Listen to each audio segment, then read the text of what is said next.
Monsieur Ventura. Monsieur Michel, voilà. Je suis enchanté de vous connaître. Moi, je suis vraiment très heureux. Attendez. Voilà. Comme ça, je vous vois très bien. Comme ça aussi. Vous savez, directement, je ne le vois pas malheureusement. Je désirais tellement vous connaître. Et depuis 3 ans, j'ai perdu les 2 centres de mes yeux. C'est affreux parce que je ne peux ni lire, ni écrire. Mais je peux voir tout autour très bien. Donc, dès que je tourne un peu la tête, je vous vois. Très bien. En face, je ne vous vois pas du tout. Je vois un peu de cheveux et votre costume. Alors, voulez-vous que je me mette comme ça? Quand je regarde là, je vous vois très bien. Voilà, mais la cravate et tout ça, rien du tout. Alors, je vous devez vous asseoir, c'est très gentil. Je m'excuse terriblement pour l'autre jour. Non, je vous en prie, je comprends très bien. Très, très mal. Je me mets là. Oui, c'est ça. Bien. Très bien. Écoutez, je suis un vieil admirateur. Oh, quand je vois votre nom, j'accourais toujours enfin au cinéma. Bah, vous me flattez beaucoup. Je crois tous vos rôles, vous savez. Ah, je me rappelle d'un rôle, vous étiez avec un Allemand dans une voiture en Afrique, un long voyage en automobile. Oui. Que vous dominiez là. Ah, vous étiez... Taxi pour Tobruk. Ah, formidable. Formidable. Vous avez une espèce de force en vous qui agissait sans que vous parliez. Vous savez que j'allais toujours vous demander, Ventura, c'est la grande aventure en italien. Est-ce que vous êtes descendant d'Italien? Je suis italien. Vous êtes italien? Oui. Ah, vous êtes né en Italie, non? Je suis né en Italie, oui. Comment? Oui, je suis né en Italie. Vraiment? Oui. À Parme. À Parme? Oui. Parma? Parme. C'est l'endroit où Toscanini est né. Exactement, oui. Et je connais Parme comme par cœur. Vous savez que je me rappelle d'une anecdote magnifique de ma vie. Hein. C'est trop drôle. Vous savez, j'étais très malade. Très malade, non, j'étais mal d'estomac. Simplement, j'ai mangé trop. Vous avez peut-être trop mangé. Il y avait quelque chose, oui. C'est normal, à Parme, c'est normal. Ouais. Alors, à l'Excelsior Hotel à Rome, il y avait une pharmacie en bas dans l'édifice. Je suis entré et dit, écoutez, donnez-moi de la dynamite. De quoi?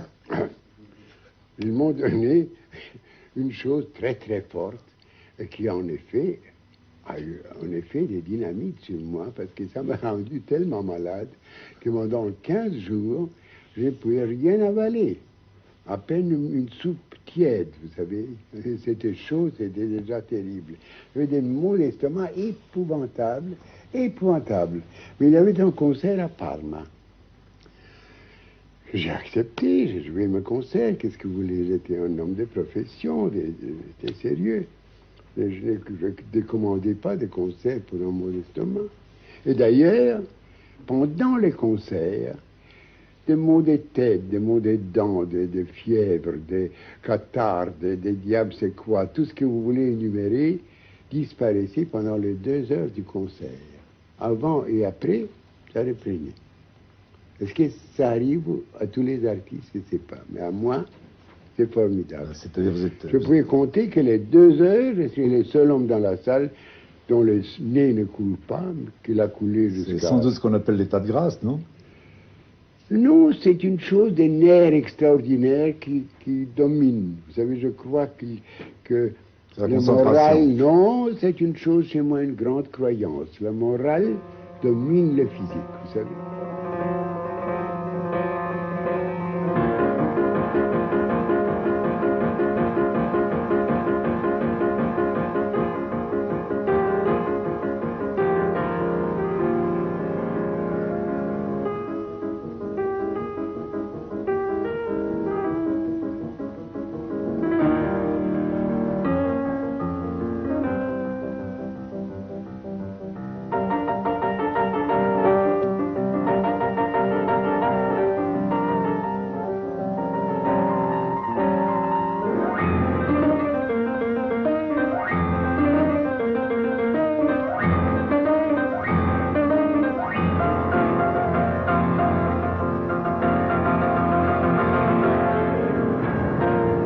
Franchement, je trouve qu'un artiste, en général, devrait cesser de jouer quand ses moyens baissent, vous savez.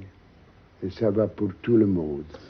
C'est certain, j'en suis convaincu. J'avais des admirations inouïe pour les artistes. Il y avait un violoniste, Eugène Isaïe, un Belge. Oui.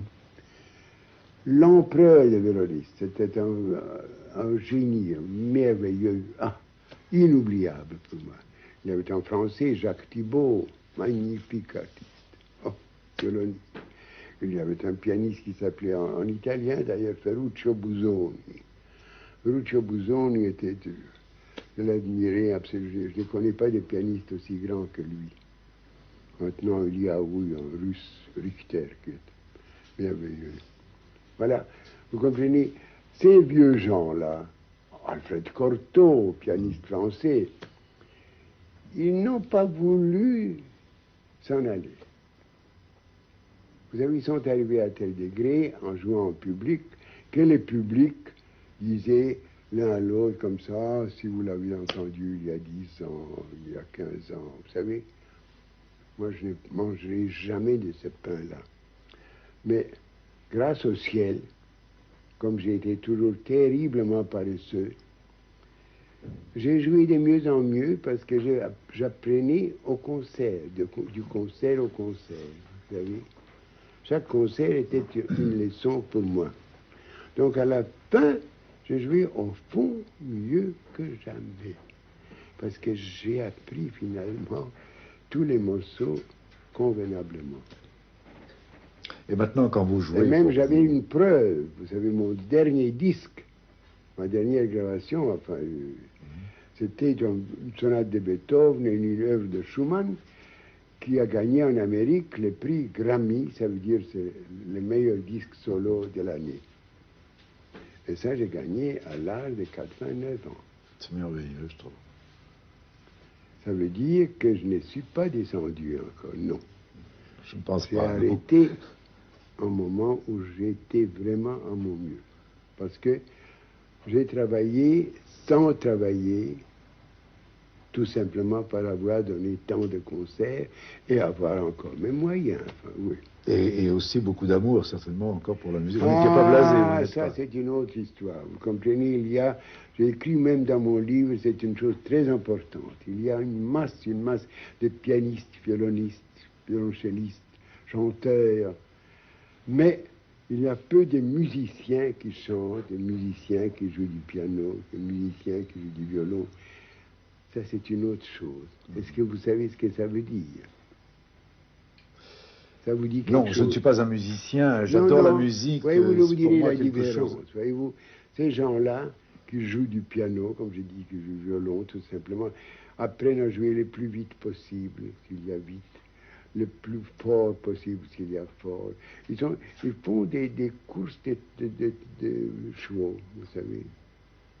Et au fond, ce sont des courses, des choses sportives qu'ils font à leur instrument, sans se préoccuper des compositeurs ni de l'œuvre, parce que pour eux, les compositeurs sont des pourvoyeurs du matériel, pour eux. Vous savez, il y a un grand violoniste, Heifetz, très fameux. Vous avez entendu ce nom? Oui. Oui. Il y a un pianiste Horowitz, fameux oui. aussi, terriblement. Oui.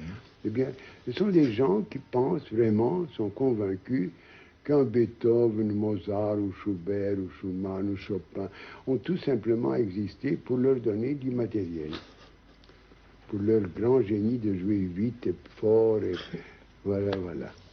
C'est très La joli musique ce que vous jouait dites. très peu de rôle, voilà. Les musiciens vivent pour faire justice, vous savez, pour donner leur âme de gratitude aux grands génies, n'est-ce pas, qui sont les compositeurs. Nous sommes des petits talents, rien d'autre. Voilà.